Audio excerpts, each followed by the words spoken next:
Everyone, आप सब कैसे हो। मुझे उम्मीद है कि आप लोग बहुत अच्छे होंगे और खूब मन लगा के पढ़ाई कर रहे होंगे। हमने प्रयोगवाद पढ़ा। प्रयोगवाद में किसको पढ़ा? अज्ञेय को पढ़ लिया है, उनकी रचनाओं को ट्रिक के माध्यम से याद कर लिया है।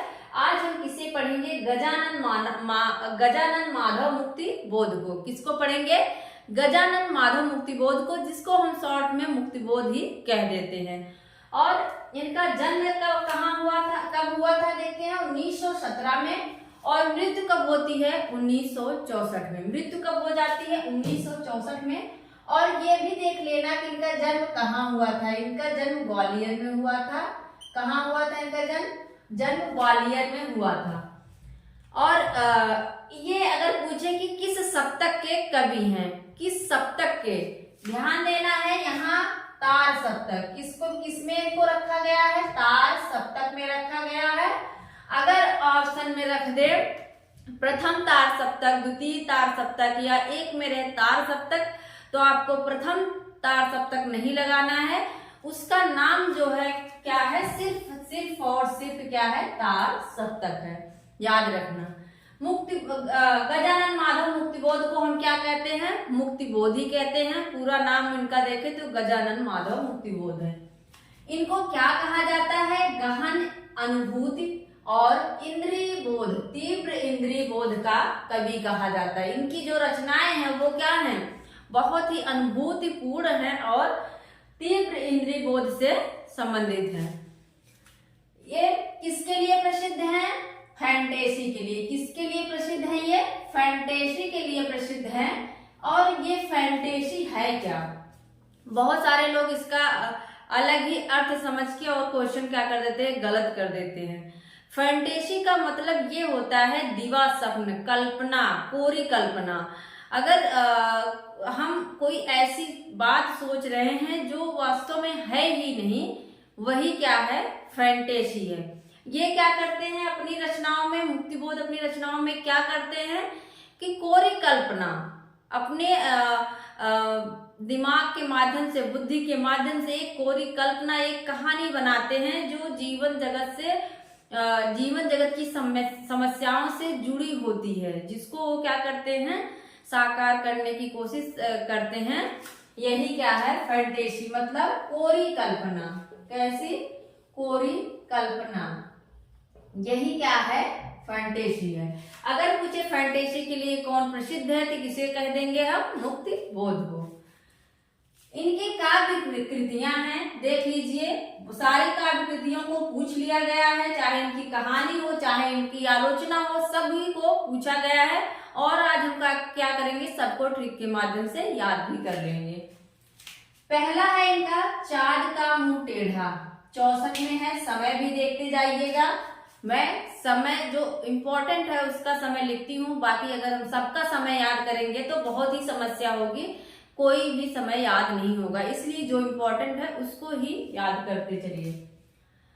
चांद का मुंह टेढ़ा, भूरी भूरी खाक धूल, ये क्या है? इनकी काव्य कृति है जो प्रकाशित हुई थी। भूरी भूरी खाक धूल और चांद का मुंह टेढ़ा। चांद के मुंह टेढ़े को क्या कहा गया है? Sketch book. किसने कहा है? राम स्वरूप चतुर्वेदी ने। किसने कहा है? राम स्वरूप चतुर्वेदी ने क्या कहा कि ये जो चांद का मुंह टेढ़ा है वो क्या है? स्केच बुक है। हमने इसको याद कर लिया था कि चतुर्वेदी में भी चा आया है और स्केच में भी चा आया है, चांद में भी चा है। तो चा क्या है? रचना के नाम में भी है। और जो उसको कह रहा है चतुर्वेदी, वो भी क्या है? चा उसके नाम में भी है और स्केच में भी चा है। इस तरह से मैंने क्या किया था? याद कर लिया था। अब देखते हैं दूसरी क्या है? भूरी भूरी खाक धूल। ये तो हो गए स्केच बुक वाली बात। अब इसको याद कैसे रखें कि चांद का मुंह टेढ़ा और भूरी भूरी खाक धूल मुक्तिबोध का ही है। हमने याद कर लिया था मुक्तिबोध को कि जिसकी मुक्ति हो जाती है, अर्थात जो इस दुनिया से चला जाता है, मुक्ति हो जाती है, वही क्या है? मुक्तिबोध है। ये हमारी क्या है? ट्रिक है। चांद का मुंह टेढ़ा, जब कोई व्यक्ति मर जाता है, ऊपर चला जाता है, तो क्या होता है? उसका मुंह टेढ़ा हो जाता है कि नहीं? मतलब उसके अंदर आत्मा तो रहती ही नहीं, चाहे जैसे ही वो शिथिल पड़ा रहता है, मतलब मुंह टेढ़ा हो जाता है। तो चाँद का मुंह टेढ़ा किसका हो जाता है? जिसको मुक्ति मिल जाती है।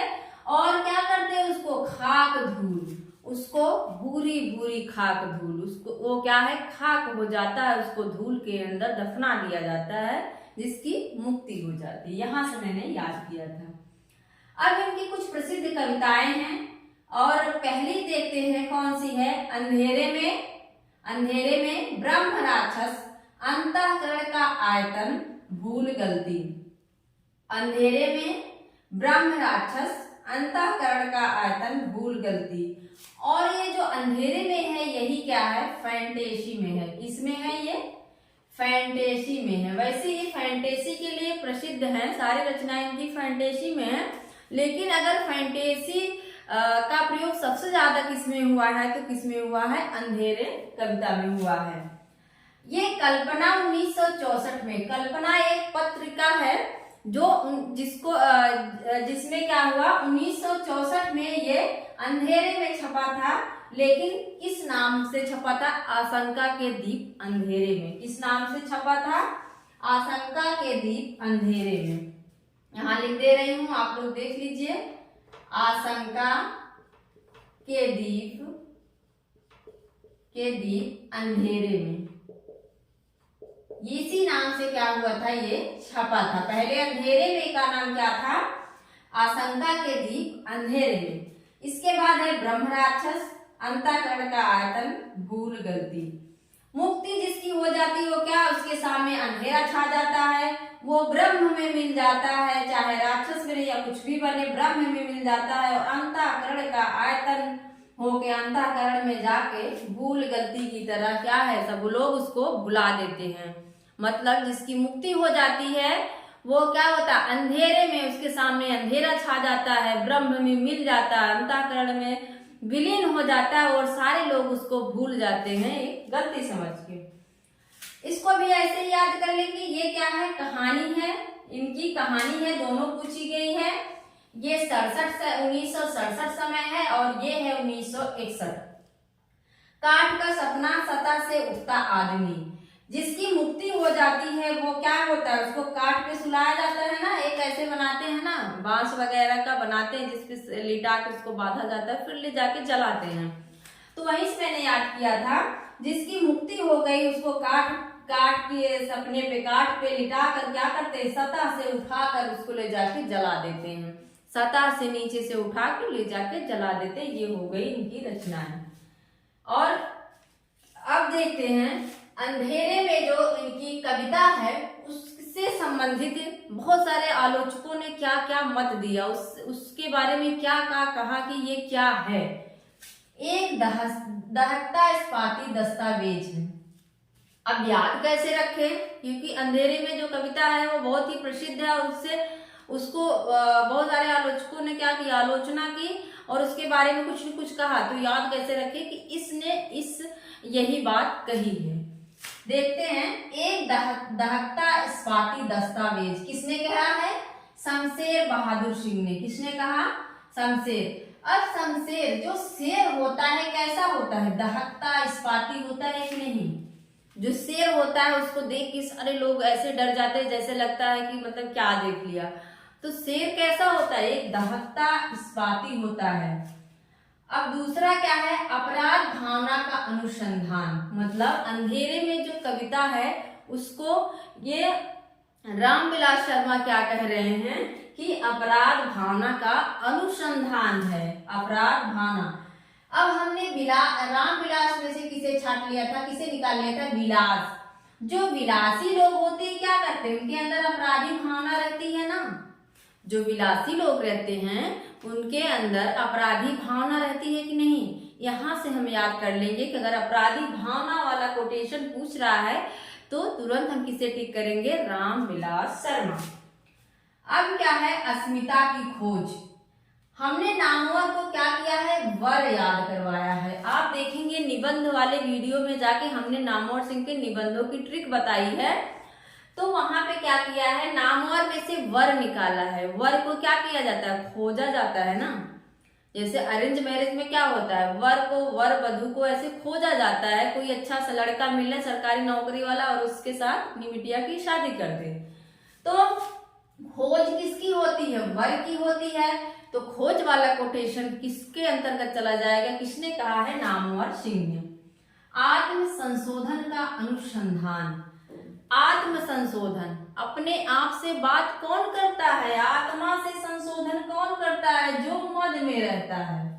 अभी देखो जो कोई दारू वारू पी लेता है तो अपने आप ही क्या करता है, बड़बड़ाता रहता है, मतलब जो मद में रहता है, मदमस्त रहता है, वो क्या कर रहा है, आत्म संशोधन, अपने आप ही संशोधन कर रहा है। लावा, लावा किसे कैसे समझ आएगा कि लावा, किसने कहा, पूछ लेगा कि अंधेरे में कविता के लिए निम्नलिखित में से लावा किसने कहा है। तो हमें याद रखना है, जब प्रभा होती है, मतलब प्रभात होता है, सुबह होता है, तो उसकी किरणें कैसी रहती है, लावा की तरह लाल लाल दिखती है ना। जब सुबह होती है तो क्या होता है, लाल लाल दिखता है ना, पीला पीला। तो कैसा, वो लावा की तरह नहीं दिखता, जैसे ज्वालामुखी का उद्गार होता है, लावा एकदम लाल दिखता है, पीला दिखता है, वैसे क्या है, प्रभात भी दिखता है। तो लावा वाला कोटेशन किसके लिए चला जाएगा, वो प्रभाकर माचवे के लिए। फिर है आरक्षित जीवन की कविता, ये भी किसका है, रामविलास शर्मा का है। अब वही मैंने याद करवाया है, अगर कोई विलासी व्यक्ति रहेगा तो उसका जीवन कैसा रहेगा, आरक्षित रहेगा, रक्षित नहीं रहेगा। अगर कोई विलासी व्यक्ति दारू वगैरह पी रहा है तो उसका जीवन कैसा रहेगा, रक्षित थोड़ी रहेगा। कभी भी उसके साथ कोई भी दुर्घटना हो सकती, कहीं भी गिर जाएगा, तो आरक्षित रहती है। इसलिए इसके साथ पास चला जाएगा आरक्षित वाला कोटेशन, रामविलास शर्मा। मैंने ऐसे ही याद किया था और यहाँ से क्वेश्चन पूछे भी गए हैं, तो आप लोग भी चाहे तो ऐसे याद कर सकते हैं। इससे क्या होता है, हमें चीजों को याद करने में आसानी होती है, ज्यादा क्या है, रट्टा नहीं मारना होता है। मुक्त बोध की आत्मकथा, ये मैंने एक आत्मकथा लिखा हुआ है, पूछा गया है मुक्ति बोध की आत्मकथा के लेखक कौन है, तो ये हैं विष्णु चंद्र शर्मा, विष्णु चंद्र शर्मा। इन्होंने क्या लिखा है, मुक्ति बोध की आत्मकथा लिखा हुआ है। इस चीज को आप लोग याद रखना। और मुक्ति बोध की आलोचनाएं भी बहुत प्रसिद्ध हैं, उनकी कुछ आलोचनाएं भी रही हैं, आप लोग उसको भी देख सकते हैं। उनकी आलोचना 2-3 है जो पूछी जाती है, मैं यहाँ लिख दे रही हूँ। पहली उनकी आलोचना है, एक उनकी है कामायनी एक पुनर्विचार, कामायनी एक पुनर्विचार, कामायनी एक पुनर्विचार। ये क्या किसकी है, ये है मुक्ति बोध की। इसके बाद है नए साहित्य का सौंदर्य शास्त्र, नए साहित्य का सौंदर्य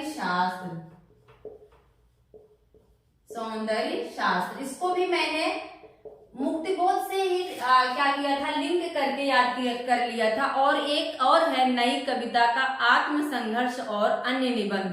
इंटरव्यू में बहुत सारे पीजीटी हो या फिर और एमबीएस वगैरह सब में कहीं ना कहीं पूछ लिया जाता है कि मुक्ति बोध नई कविता से संबंधित कुछ रचनाओं का नाम बताइए। तो इनकी है नई कविता का आत्मसंघर्ष और अन्य निबंध।